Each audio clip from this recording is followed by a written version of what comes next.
Hello guys, welcome back to my YouTube channel rise and shine with Subhashree. আমি সোমা তোমাদের সঙ্গে চলে এসেছি আবার একটা শনিবারের বিকেলে। অপেক্ষায় থাকি, আমিও থাকি, আশা করি তোমরাও থাকো।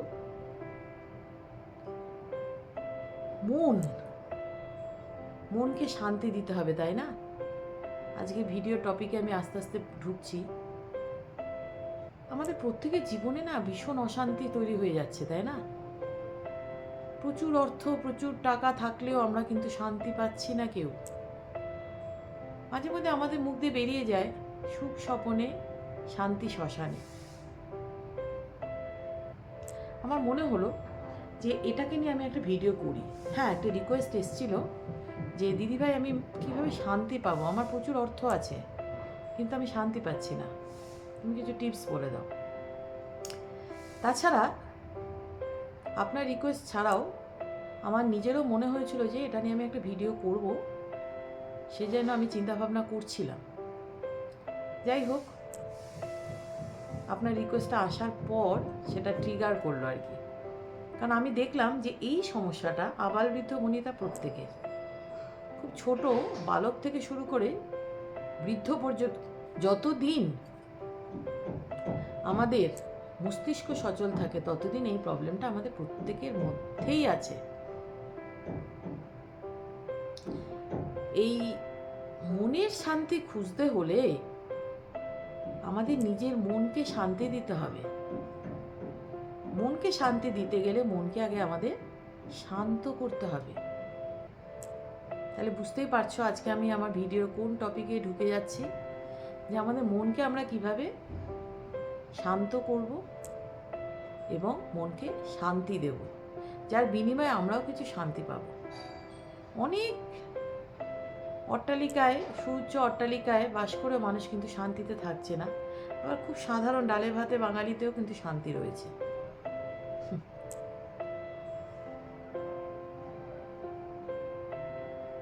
একটু গভীরভাবে বলি, তাই না? শান্তি পেতে গেলে না, ভেতরটাকে শান্ত করতে গেলে আমাদের একটু গভীরভাবে ভাবতে হবে। আমরা বাইরের জগৎ নিয়ে চলাফেরা করি এবং তার প্রভাবটা এসে পড়ে আমাদের ভেতরের জগতে। দুটো ওয়ার্ল্ড আছে, একটা এক্সটার্নাল ওয়ার্ল্ড, একটা ইন্টারনাল ওয়ার্ল্ড। এক্সটার্নাল ওয়ার্ল্ডের এফেক্ট আমাদের ইন্টারনাল ওয়ার্ল্ডে পড়ে যাচ্ছে, ঠিক যে কারণেই আমাদের ভেতরটা অনেকটা শান্ত দিঘির মতো, সেখানে ঢেউ উঠছে এবং শান্তি নষ্ট হচ্ছে। আমাদের মন, মানুষের মন অনেকটা বেলাগাম ঘোড়ার মতো। তুমি যতই একে টানার চেষ্টা করো ততই তোমার হাত থেকে ছুটে বেরোবে। মহাভারত পড়েছো নিশ্চয়ই। যুধিষ্ঠিরকে যখন জিজ্ঞেস করা হয়েছিল সব থেকে বেশি দ্রুতগামী জিনিস কি, যুধিষ্ঠির কিন্তু কালবিলম্ব না করেই বলেছিলেন মন। তো আজকে আমি তোমাদের সঙ্গে ভিডিও করছি, আমি হঠাৎ চিন্তা করলাম আমি এখন আমেরিকায় বাস করছি, আমার মন কিন্তু চলে গেল। আমার দেখো এত স্পিডে আলো চলতে পারে না। তো সেটাই বলছি, এই যে এত দ্রুতগামী মন, একে শান্ত করা তো মুখের কথা নয়,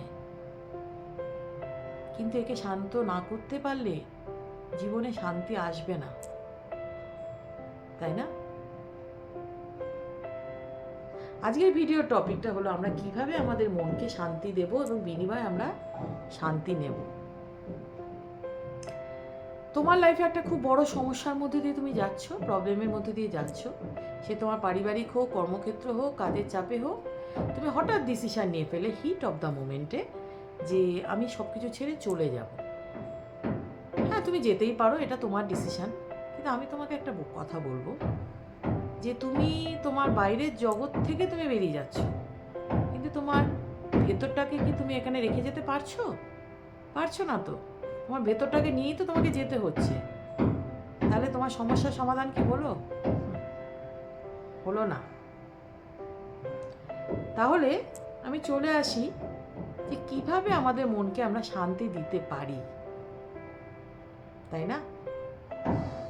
যারা এই ভিডিওটি দেখছো, খুব ইম্পর্টেন্ট হতে চলেছে ভিডিওটি, শেষ অবধি দেখবে এবং তোমাদের সকল ওয়েলউইশারদের কাছে এটা শেয়ার করবে। আমি চাইবো শেয়ার করো, কারণ এই ভিডিওটি প্রত্যেকটা বয়সের মানুষের জন্য ইম্পর্টেন্ট। যতদিন মানুষ বেঁচে থাকবে, তার মস্তিষ্ক সচল থাকবে, ততদিন আমাদের মনের শান্তির প্রয়োজন হবে, এবং সেটার জন্য এই ভিডিওটা দেখাও আমাদের খুব প্রয়োজন। যাই হোক, come to the main point, যে কিভাবে আমাদের মনকে আমরা শান্তি দেব। প্রথমে বলি, মন কি? মন এমন একটা জিনিস, জানো তো, খুব স্বার্থপর। সে এতটাই স্বার্থপর, সে সবসময় এমন কিছু চায় যেটা আমাদের শরীরকে কমফর্ট দেয়, কিন্তু ভবিষ্যৎকে নয়। আজকে তুমি রাস্তা দিয়ে হাঁটছো, ফুচকার দোকান দেখলে, তোমার মন বললে চলো দুটো ফুচকা খাই, দুটো না 10টা ফুচকা খাই, এটা আমার মনে বলে অবশ্য। কিন্তু ফুচকাটা খাওয়ার পর আফটার এফেক্ট কী হবে সেটা কিন্তু মন আমাদের বলে না, সেটা বলে ব্রেন। সেই জন্য এই চঞ্চল ঘোড়া মনকে আমাদের শান্তি দিতে গেলে, তাকে শান্ত করতে গেলে, তাকে কন্ট্রোল করা খুব প্রয়োজন। আজকে তুমি রাস্তা দিয়ে যাচ্ছ একটা ঘোড়াকে নিয়ে, ঘোড়াটার লাগামটা তোমার হাতে আছে, ঘোড়াটা যাচ্ছে, তুমি যাচ্ছ, এটা খুব স্বাভাবিক সিচুয়েশান। কিন্তু যদি ঠিক উল্টোটা হতো, তোমার গলায় বেল্ট পরিয়ে ঘোড়াটা তোমাকে নিয়ে যাচ্ছে, এটা কি খুব স্বাভাবিক বা নর্মাল? নিশ্চয়ই নয়, অ্যাবনর্মাল, এটা কখনই হয় না। সুতরাং মনটা তোমার কন্ট্রোলে থাকবে যদি মন তোমাকে কন্ট্রোল করে, ঠিক অনেকটা ঘোড়া তোমাকে কন্ট্রোল করার মতো, তাহলে কিন্তু তোমার লাইফ ফিনিশড, একেবারে ফিনিশড। সুতরাং তোমাকে কিন্তু ওই বেলাগাম ঘোড়াটাকে কিন্তু নিজের কন্ট্রোলে নিতে হবে। মনটাও ঠিক তাই, খুব চঞ্চল, তাকে কন্ট্রোলে রাখতে হবে, তাই না? মন ভীষণ স্বার্থপর, সে সবসময় এমন কিছু চায় যে আমাদের শরীরকে ওই মুহূর্তে প্লেজার দেয়। সকালবেলা ঘুম থেকে ওটা প্রয়োজন, মন বলছে থাক আজকে আর উঠবো না, কাল থেকে উঠবো। রোজ সকালে পড়তে বসা প্রয়োজন, মন বলছে আজকের দিনটা থাক, কালকে থেকে শুরু করব। কিন্তু এতে কার ক্ষতি হচ্ছে? বাইরের কারোর না, নেভার, তোমার, তাই না? সুতরাং এই যে স্বার্থপর বন্ধু মন, যে আমাদের সবসময় আনন্দ দেয়, সেই মুহূর্তে একটা মেন্টাল প্লেজার দেয়, সেটা আমাদের আগে বুঝতে হবে যে মন কিন্তু খুব স্বার্থপর, সে কিন্তু ভবিষ্যতের কথা ভাবে না, ওই মুহূর্তে আমাদের একটা মেন্টাল প্লেজার দেয়। আমি নিজের কথাই বলছি, আমি খুব ঘন ঘন চা খাই। আমি জানি এই চা খাওয়াটা খুব ক্ষতিকর, কিন্তু মাঝে মধ্যে আমার মন আমাকে বলে চলো একটু চা খাও, এবং আমিও কিন্তু মনের বশবর্তী হয়ে পড়ি, চা খাই, এবং সেদিনের মতো আমার খিদেটা, বেশি চা খাওয়ার জন্য আমার খিদেটা অনেকটা কমে যায়, শরীরটা খারাপ করে। পরের দিন হয়তো আমি আবার আমার মনকে কন্ট্রোল করে ফেলি। কিন্তু মাঝে মধ্যে যে এই যে হচ্ছে ব্যাপারটা, এটা কেন হচ্ছে? মনকে আমি বশ করতে পারছি না, মনের কথা শুনে আমি ঘন ঘন চা খাচ্ছি। এরকম আরও অনেক ইনস্ট্যান্স তোমাদের জীবনে আছে। তো সেটাই আমি বলছি যে মনকে কন্ট্রোল করতে গেলে ওটা আমাকে সাময়িকভাবে মেন্টাল প্লেজার দিচ্ছে বা শারীরিক প্লেজার দিচ্ছে। যে তুমি জিম শিখতে যাচ্ছ, কিন্তু মন তোমাকে বলছে সকালবেলা ঘুম থেকে ওঠার দরকার নেই, আজকে তো ঘুমিয়ে থাকি, শরীরে কষ্ট দিয়ে কী হবে, দরকার নেই। এই যে মন তোমাকে বুদ্ধিটা দিল, ব্রেন কিন্তু বলছে না তুমি যাও। এটাই হচ্ছে প্রবলেম। এই সমস্যাটার সমাধান কি করে করব? তোমাকে হতে হবে থার্ড পার্টি। হ্যাঁ, তোমাকে হতে হবে থার্ড পার্টি। বন্ধুরা,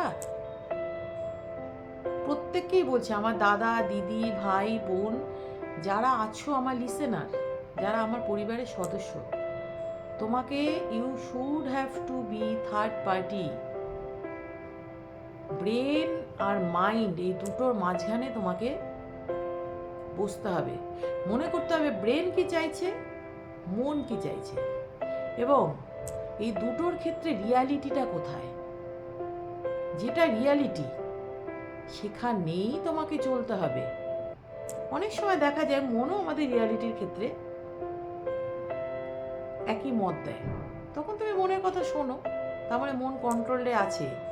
মন তখনই তোমাকে রিয়ালিটির পথে সাথ দেবে, তার মানে তুমি অলরেডি কন্ট্রোল করে ফেলছো। এই জন্য ধ্যান করা খুব প্রয়োজন। কেন? মনকে কন্ট্রোল করার জন্য। তোমাকে থার্ড পার্টি হতে হবে কোনো একটা ডিসিশন নেওয়ার ক্ষেত্রে বা কোনো একটা কিছু করার ক্ষেত্রে। তুমি ব্রেন আর মন দুজনের কথাই শুনে নিলে, এবার তুমি ভাবলে দুজনের মধ্যে কার কথাটা ঠিক, যেটা ঠিক আমি সে পথেই চলবো।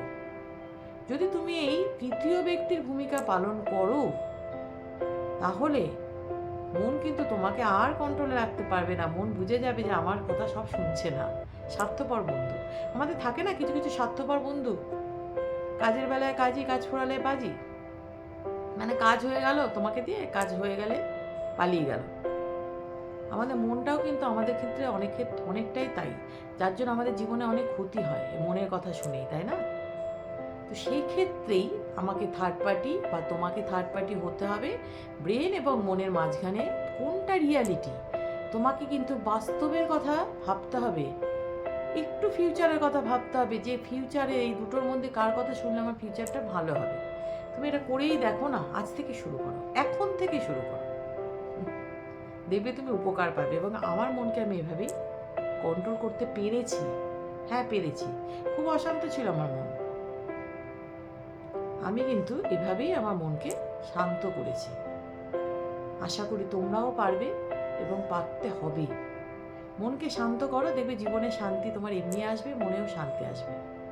তাহলে আজকের মতো এখানেই আসি, আবার নেক্সট স্যাটারডে দেখা হচ্ছে খুব তাড়াতাড়ি। যদি পারো, ভালো লাগে আমার ইউটিউব চ্যানেলটি সাবস্ক্রাইব করে দিও, লাইক কমেন্ট শেয়ার করে দিও। তোমাদের জন্য আমি আবার নেক্সট স্যাটারডেতে আসছি। খুব ভালো থেকো বন্ধুরা, ঈশ্বরের কাছে প্রার্থনা করি তোমরা সকলেই সুস্থ থেকো, মনের শান্তি আনো এবং মনের দিক দিয়ে খুব ভালো থাকো। টাটা।